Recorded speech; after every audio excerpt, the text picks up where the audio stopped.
Oh my God, Declan Rice, I love you. Far out. I was getting ready to be so pissed, ranting, especially when we went down 3-2. I'm not even going to do an intro. You can sub, you can like, you know all that stuff to do. But far out. When we went down 3-2, I was ready to absolutely rant, saying Mikel should say this is embarrassing, this and that. But we get these 3 points.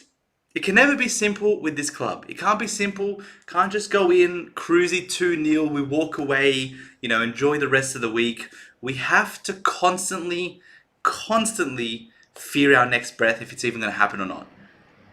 But Declan Rice, thank you. Thank you. Thought it was a tough game. It was a tough game. Luton made a lot out of it. They were playing quite thuggy, to be honest. Every time we're getting the ball, they were just kneeing us in the back, holding Jesus with both hands around the neck. They were just not trying to let us play our football. On the one hand, I get it. Their tactic is their tactic, and if they think that's going to work, then fair play to them. I think they got to take advantage of whatever resources they have. They have a lot of height. They have a lot of physicality, a lot of, power.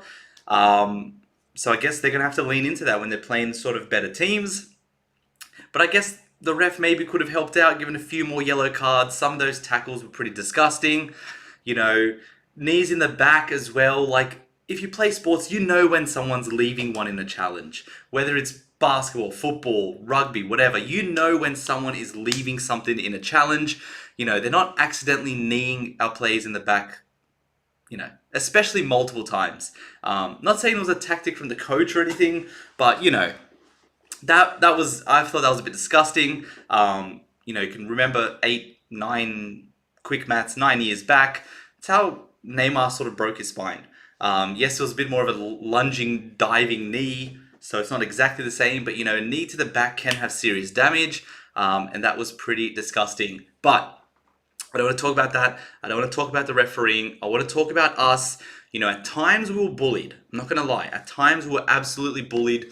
We could not handle that physicality, especially on set pieces. When everyone is coming in, going for the ball, we just couldn't live up with their level of physicality. We couldn't. But what did we do? We still kept fighting. We broke them down pretty well time after time. A lot of times we got into really good positions, and we were clinical. We were clinical. Started right from the start.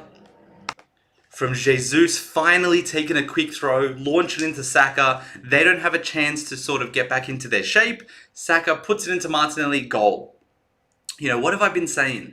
I've been saying we need to play faster. I don't think that's anything crazy. I feel like a lot of people probably say the same thing. So often we let the other team get back into their shape. Every team is going to play compact against Arsenal. If we give them 10, 15 seconds on throw-in, of course we're going to have to play them against when they're so compact, so tight. But we didn't. We finally took in a quick throw. Saka had some room to run. Martinelli took advantage of the space and slotted into the back of the net. And then similar things, not necessarily a quick throw-in, but really good interplay. Saka and Ben White for that second goal. And then, what happens from there? Ben White whips it in. Probably not a lot of people going to give Havertz credit for this, but Havertz makes a diving diagonal run. He takes 2 players with him, and it leaves Jesus completely wide open for a header. Awesome play by Ben White and Saka. Jesus did well with a header. Sometimes he's a bit sus with his head. Sounds a bit weird, but we're going to move. But he gets the goal. And, I thought that's where Havertz can really start having an impact as, not necessarily being a decoy, but giving us another option in the box. Taking a diagonal run. He's going to take 2 defenders in with him because he is big. He can get his head on things. Leaves Jesus wide open. And then Havertz getting that 3rd goal. I'm so happy for him. What's that now? 4 goals and assists in the season. As a midfielder, that's pretty good. It is all compacted in this one little run. But these goals are all impactful. Brentford, the winning goal. This one, the goal that brought us back to 3-3.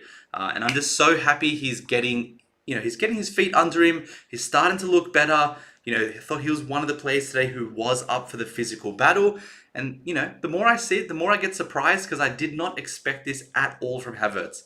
Thought he was going to come in, be soft defensively, and we're just going to, he's going to get exposed in that midfield.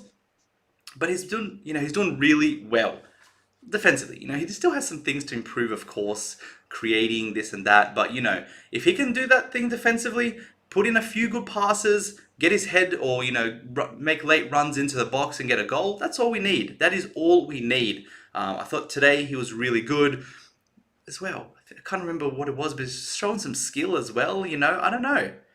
Maybe Havertz or Kevin De Bruyne? Nah, I'm kidding. I don't even know why I'm talking. I'm just so gassed. I'm so gassed. I don't even know where my head's at. We got the 3 points. Did we deserve the 3 points? Probably. Really only thing they had was 2 corners and 1 Ross Barkley run that was where we actually played properly bad defense. Odegaard, I don't know if that was lazy, fatigued, whatever. Weak challenge, weak slide tackle. He was just trying to say that he was involved somehow. Didn't want to keep running with him. Gets left and Ross Barkley goes all the way. I think David Raya should be doing better for the goal though. I think David Raya should be doing better for the goal. The last 2 goals really are on him.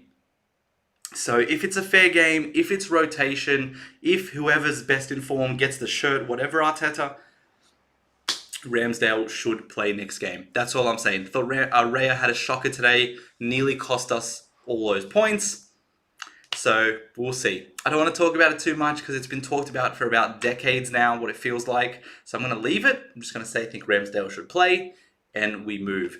But besides that, what a day. What a day. 3 points. Saka was brilliant again. Getting onto the end of things, making good runs. Good skill, trying to open his body up for a pass. Thought he was excellent. Glad he got an assist. Glad Martinelli got a goal. And glad Jesus got his as well. I was about to say Rice, probably one of his poorer games up until maybe that 70th minute. I don't know why I'm feeling later in the game. My head's all over the place. But then he started coming into it. Gets at the end of that goal. So that's all that matters. That's all that matters. I'm not going to say anything negative. Saliba was good. Gabriel was good. Ben White, good. Kivior, I feel a bit harsh. Not that he wasn't bad, but he just didn't really add much. I thought Zinchenko should have started. Yes, they're big. Yes, they're physical. And I understand Arteta's reasoning. But I do think that, we shouldn't be changing our game to play Luton. We should be able to go there, dominate, get on the end of things, create, put all the pressure on them. But as well, we won. Doesn't matter. Leave your comments. What do you think of the game? I'd love to have a chat with you as soon as this goes live. Far out. I'm gassed. I am gassed. Similar to last year with that Bournemouth goal from Reece Nelson. This one had similar vibes. Last minute, didn't expect it, came out of nowhere. Oh, let's just hope we can finally capitalize on this season. Let's just hope. People, please take care of yourselves and I will see you in that next video. Peace.